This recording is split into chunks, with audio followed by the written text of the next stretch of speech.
So I'm here at the Minaret Kotel today, a little different. In honor of Rabbi Nachman, I took a little tour. I have a few connections because I'm working at the Kotel these days, and I kind of just found a quiet space, talk to God. Helps so much to just take even 5-10 minutes to just be in a quiet space and talk to God. Sometimes the Kotel and Sukkot is a little hard to find a quiet space, but in the tunnels you can find a spot.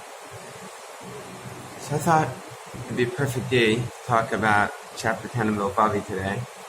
The concept of sometimes when you feel a little lonely. We all feel lonely at times in life. Even sometimes we're with other people and we feel lonely. What do we do with this loneliness? So sometimes when you're feeling this loneliness, it doesn't feel good. The Torah tells us, "Lo levado ish. Lo tov liot adam levado." Not good for a person to be alone. So you call someone, or you go search friends.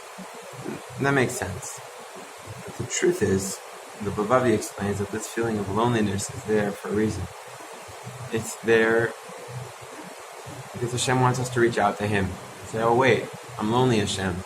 You're with me, right?" And this trick of reaching out to God during those moments is the second piece of advice that the Bilvavi teaches us. We have to feel God's presence constantly, right? So when should we make a practice of doing this? He says right away, right in the morning. Right after you say Moda'ani, you should ask, "Wait, Hashem, you're here with me?" And then you should say, "Wait, yeah, Hashem's with me. Hashem's mamish with me." And just keep getting into the habit. Keep getting to the habit of doing that. Asking, right when we start off our day, is God with us? We'll slowly start feeling God's presence more and more often. A person might ask, am I really going to get to a place of feeling Hashem's presence? So the mashal the Bilvavi gives is, imagine that you'd never seen a cell phone before. You'd only, those old school phones where you pick them up, the cord.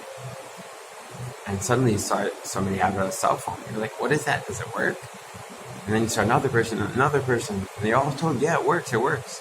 So eventually, you believe that because enough people testified that it worked. You say, well, it must work. So what's the nimshal? The tzaddikim throughout the generations. The prophets and the chachamim and the wise people in our Sfarim were telling us, yeah, it works. You can feel God's presence in your life. You just need to be open to it and work hard to get it. So they're telling us it's true. It must be true. So Shin should bless us this day, Rabbi Nachman's yaherzeit. We should megale our neshama, that little pintel yid inside of every one of us that lets us feel God's presence, and through that neshama that's chelik elokim inside of us, we should, as much as possible, feel God's presence in our lives, and pretty much as often as we can speak with the Kadosh Baruch Hu, and we be zocha to live a life of emes. It's been an amazing day full of simcha, a day full of connection to HaKadosh Baruch Hu.